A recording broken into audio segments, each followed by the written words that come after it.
Hi guys, welcome to GameTalk Vitesse against Ajax 1-3 final game of the season. We have Papimento right here. What's up, guys? Before we start Papimento, I would like to just say to everyone, it's been a remarkable season. Thank you all for watching, for supporting, for also discussing with us everything. We really like your support. We hope the support will also continue. Most importantly, we would also like you to know that we will continue throughout the summer, bringing you extra content, discussing Ajax topics, and, well, just stay tuned. Papimento, anything you want to add?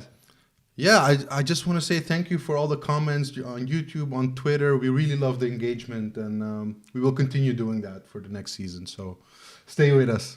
Good. So, final game, Vitesse Ajax. Both teams basically not much to play for, but you know Ten Hag, you know Ajax, we always have to win, and we did so, and we scored the 100 goal.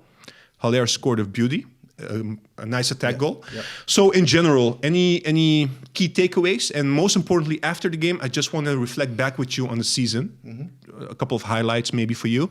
And just tell us what's on your mind. Well, first of all, let's just start with this game. I think the ease in which Ajax wins a game that they don't have to play for anything and still score easily. They gave us some great moments to watch. I mean, could have been also a 0-0 and no energy, but they put a lot of energy in that game, especially Ekkelenkamp, people that came in, you know. I thought Gravenberg was great today. Birthday boy. Birthday boy.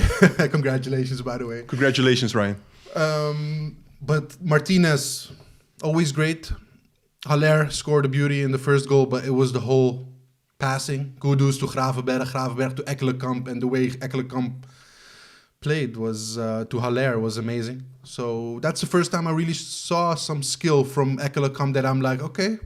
But he hasn't played a lot, so we don't see it. No, but the moments he came in, he didn't really bring anything. So it's the first time I really thought, okay, he might be an additional, because they want to keep him, right, in Ajax. Exactly. So, I wanted to ask you that. So the rumors, of course, I mean, Ajax Showtime came with that Ajax is planning on giving him a contract extension. Exactly. The thing is, he hasn't played that many games, so it's a bit weird, but Ten Hag seems to be very keen of him. He likes him as a player. It's a type of classes player, right? So he has to be scoring, or that number 10 is his favorite position. He has to be scoring or being very critical in the box for us. Well, he did that today with the pass on Haller, and Haller scored the goal. So, yeah, that's the first time I saw that. But how much playing time? It's a young player, right? Mm-hmm. How much playing time do you think he will get if he stays with the Ajax squad? I mean, there's so many midfielders if everyone is fit, right? Yeah, but don't you just, when you come in, you have to prove yourself? I mean, okay, he sees you in training, fine. But they didn't want to loan him out. He didn't get much time this season to play. Well, in the beginning of the season... But when you come in, and when you get the chance, take that chance. Exactly. And we didn't see that yet. I mean, today, we're not playing for anything. So what you're saying is it's up to him. If he signs, then he has to compete. Of course. Okay. Yeah. I mean, we're critical on Kudus. We have to be critical on Ekkelenkamp as well. Well, we're critical on everyone, basically. Yeah, we have to, because it's a crowded midfield. And, you know, there are other players that are just as good as you that can take over that position. So you have to show 110% every time. All right. So other things about the game you want to highlight? I liked how Rensch played on the left back. So I'm really doubting if Wijndal should be an option at all.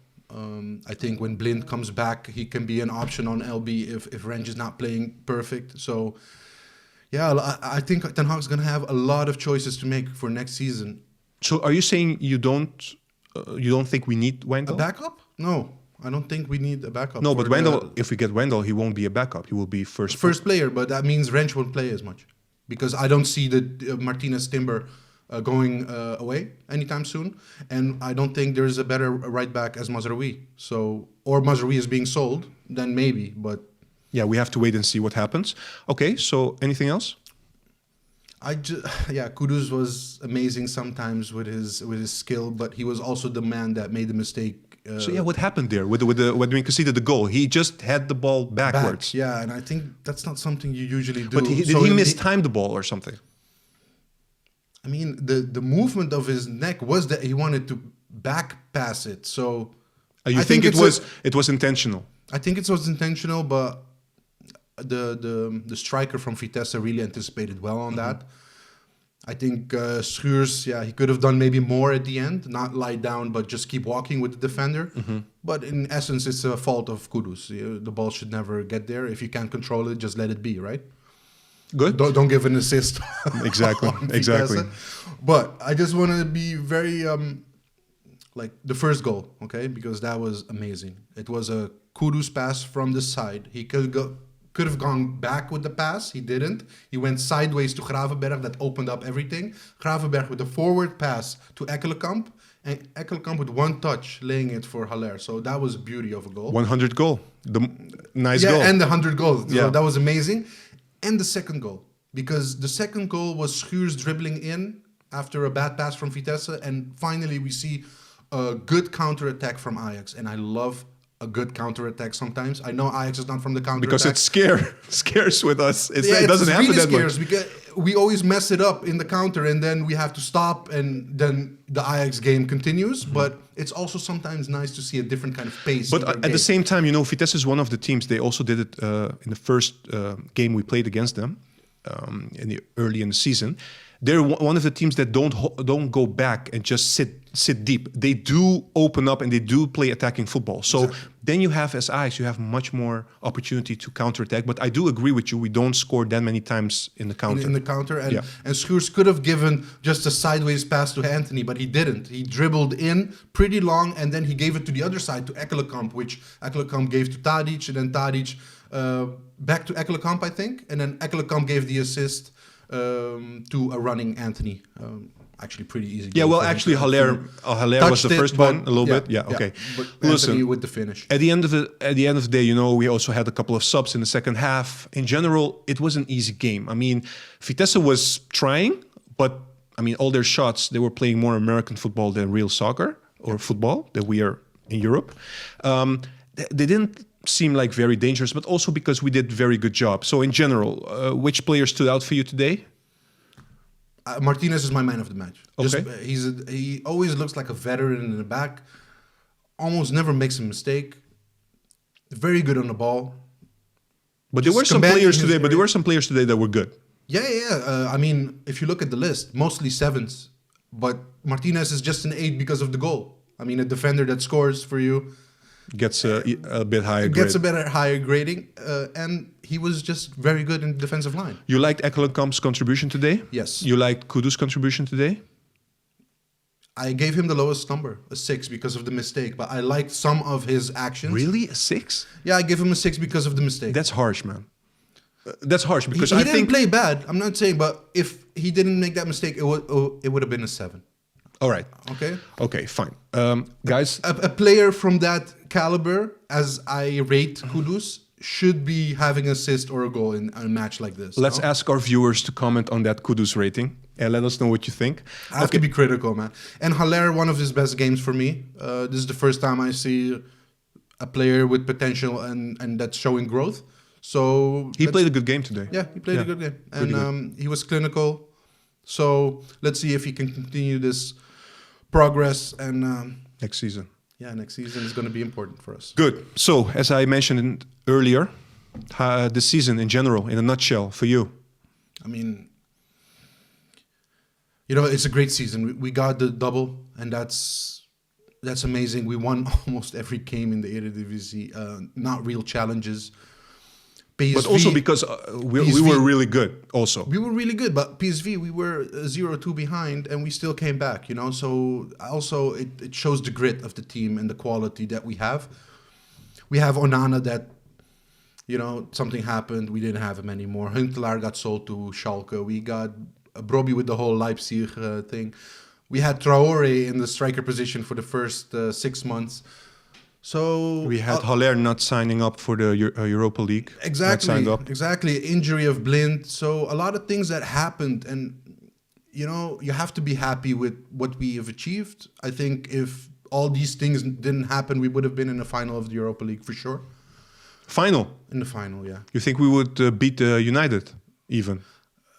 Well, after Roma, I think we would have had a chance against Man United. Yeah. All right. Good. Looking forward, we're going on a break.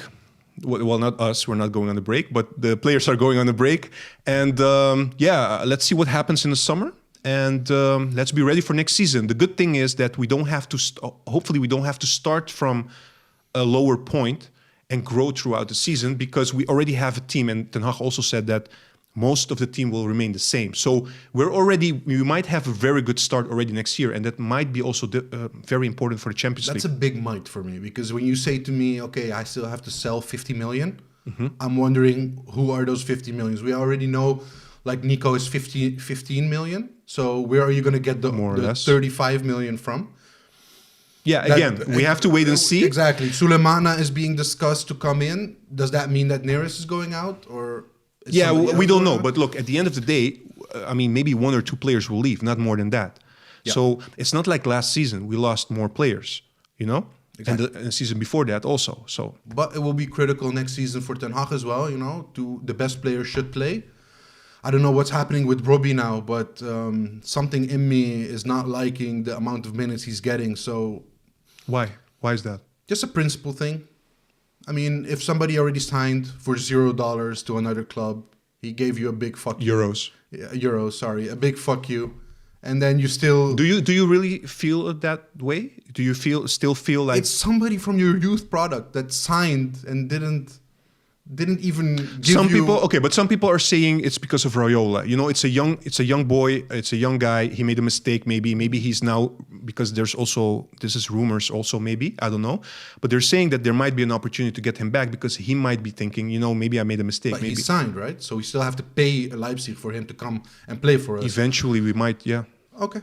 So for me, it's a principle thing, and also you're giving him minutes in games that don't matter. Like. They do matter, of course. You want to win it. But why aren't you playing youth products or Traore, for instance, that was critical in some games in the maybe first this is also a token, or they're reaching basically to him like, listen, we really believe in you. Maybe they're trying also to, you know, turn him around. For Brobbey to turn him around. Yeah, but that means Traore is gone. So they don't have any... everything he did in the first 6 months... Yeah, but that's because they rate Brobbey much higher than Traore, of course. And they really believe that having Brobbey in the team makes the squad stronger. They have so much belief in Brobbey that he might be... I agree, but it's not even 100% sure he's going to stay. So you're putting effort and energy in a player that might not be here. Yeah, but if you don't do it, then maybe you don't get anything. So now they're trying at least everything they can. I mean, they used them already in games that it was important. But I'm talking about, like, for instance, today or last game. Those games, you can give Traore a chance. Why give Brobbey the minutes? Because, again, they're trying to get Brobbey, maybe, by giving him playing time, to maybe reconsider. I wouldn't do it. If it's based on the last 2 games, I wouldn't do it. To decide if you would stay at Ajax. All right. Let's ask the viewers, guys, what do you think of the whole Brobbey situation? Do you agree with Papimento? Let us know. Anything else? Final points? Have a great off-season, guys. I really enjoyed this season. Let's hope for a better one next year. Guys, be sure to like our video, subscribe to our channel, and most importantly, join the discussion in the comments below.